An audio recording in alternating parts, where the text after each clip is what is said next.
엄마에게 원망하지 않아요.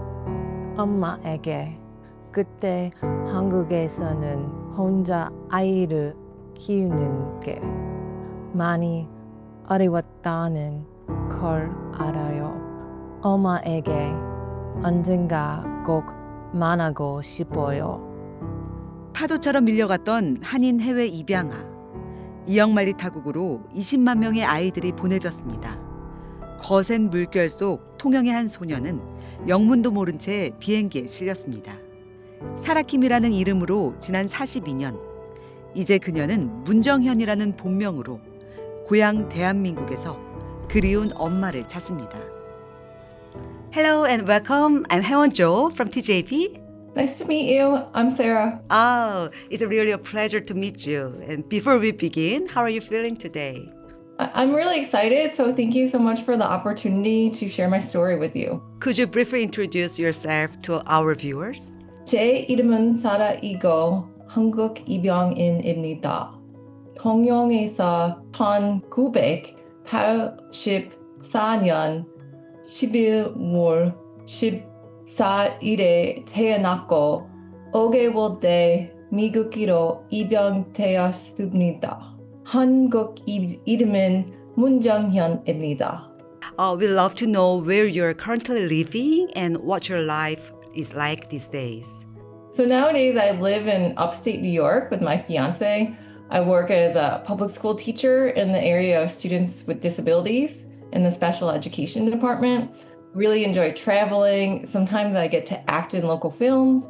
And most recently, I've really been enjoying sharing my adoption journey online through the platform TikTok and Threads, which I think is where you found me. So, on Threads now, I've been really only posting in Korean, and I've been getting a lot of responses, mostly from Korean viewers, which is pretty neat. When did you first find out that you were born in Korea? So I think I always knew as long as I can remember that I was born in Korea, but for me, Korea it felt like so far away, like this foreign country. And until I went back for the first time in 2019, it didn't quite feel real. It was just like this distant, far away place on a map. But after going, I realized that Korea is real and real people, and now I can't wait to go back. How much do you know about the circumstances of your adoption? My parents were pretty open when I was younger that I was adopted, and so they shared my paperwork with me. I know my birthday, I know my birth city, I know some information about my biological mother.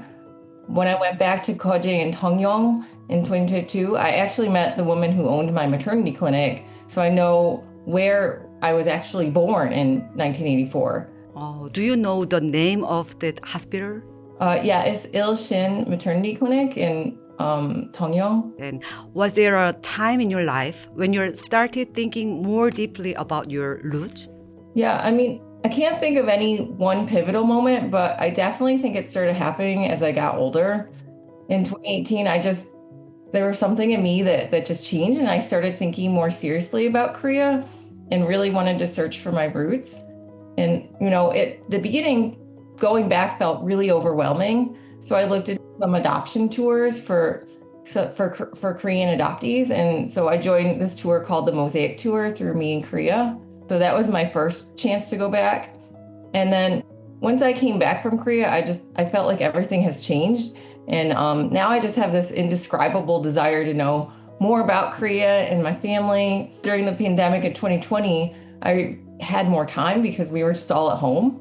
So I started studying Korean more seriously. And then through that, I made some language learning friends. And those people, they really helped me get closer to Korea, which I think is really neat. When I went back to Korea in 2022, we really did a real search. We went to Koje, and then we met with government representatives. We met with cafe owners and community members.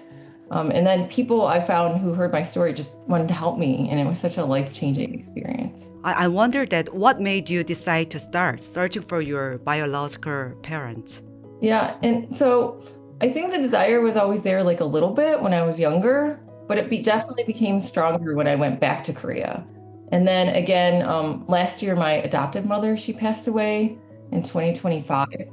So going through that made me realize that as I get older, my biological mom, she also is getting older too. And I don't want to run out of time. I'm also trying to have a child of my own now, and I've been thinking a lot about family and connections and where I come from.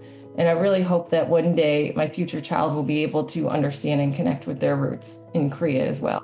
Do you have any information, no matter how small, that might help identify them? Yes, I do. I do have some information. So I have her name. I have the age when she was born. I have the region where she's from and her occupation at the time. Her name is Moon, her name, and she is from the Koje area. She was 22 years old at the time of my birth, and she worked in a factory. We don't know exactly which factory at the time, and my paperwork said she had a middle school education. I understand you are using social media like TikTok to search. How has that process been for you? So it hasn't gone super successful. I've been really consistent in trying to post every day for the past 6 months on social media. Probably the biggest response that I got is from this group. It's called Dari Connections, and she offered to share my poster and information on the platform Threads, which I'm not sure if that's really that popular in Korea, but it somehow reached over 300,000 people. And I'm pretty sure it was all Korean people because all of the comments, there were like 300 comments in Korean. And so since then, I've been continuing to post daily on Threads in only Korean.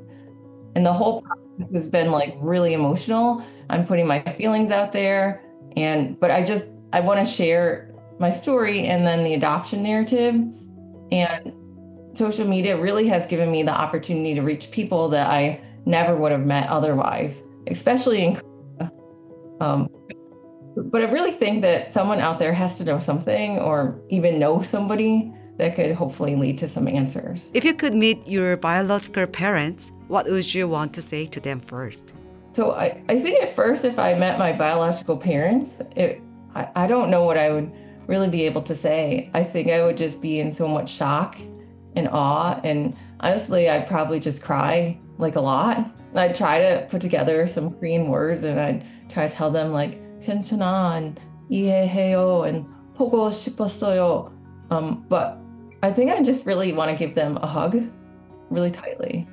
And, growing up, I didn't really have anybody that looked like me. So I probably just look at them closely to see if we had any similarities or similar mannerisms. And what do you hope will happen through this interview? I hope that somehow this interview will reach somebody that was involved in my childhood or my adoption or even, any of the agencies, and they'll be able to come forward and reach out and share some information with us. Or even just, I think it will reach Korean people. And, I want them to know that a lot of adoptees were not mad, and we understand that in 1980s and 1970s and so forth, like it was a difficult time in Korea, and a lot of our parents just, they couldn't raise us at that time. So we just want to know more about our culture and our background. Is there anything else you'd like to say, perhaps to the public or to your birth family?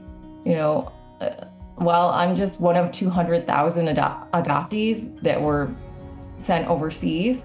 It's nice to be able to share my feelings with you. We just want you to understand that, we just want to learn more about our medical history, where we come from, and know more about our families. And then I did prepare to say something in Korean in case, my family is watching this, because I know most likely they don't speak English. 이 방송 보시는지 모르겠지만 괜찮아요. 저도 괜찮아요. 원망하지 않아요. 이해했어요. 한국인 그때는 상황이 달았어요. 그래도 꼭 만나보고 싶어요. 평생 우리 가족 중에 저랑 닮은 사람이 없어서 엄마랑 저는 닮았을지 가끔 궁금했어요.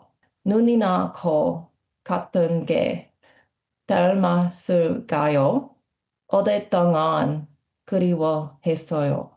7월에 한국에 갈 예정이에요. 그때 처음 만나볼 수 있으면 좋겠어요. 40여 년 전 경남 통영의 한 작은 산부인과에서 태어난 아기에게 이제 우리 모두의 응원이 필요한 시간입니다. 혹시라도 관련된 정보를 알고 계신 분들은 이 다리 계정을 통해서 또는 저희 유튜브 채널을 통해서 목소리를 보태주시면 큰 힘이 될 것 같습니다.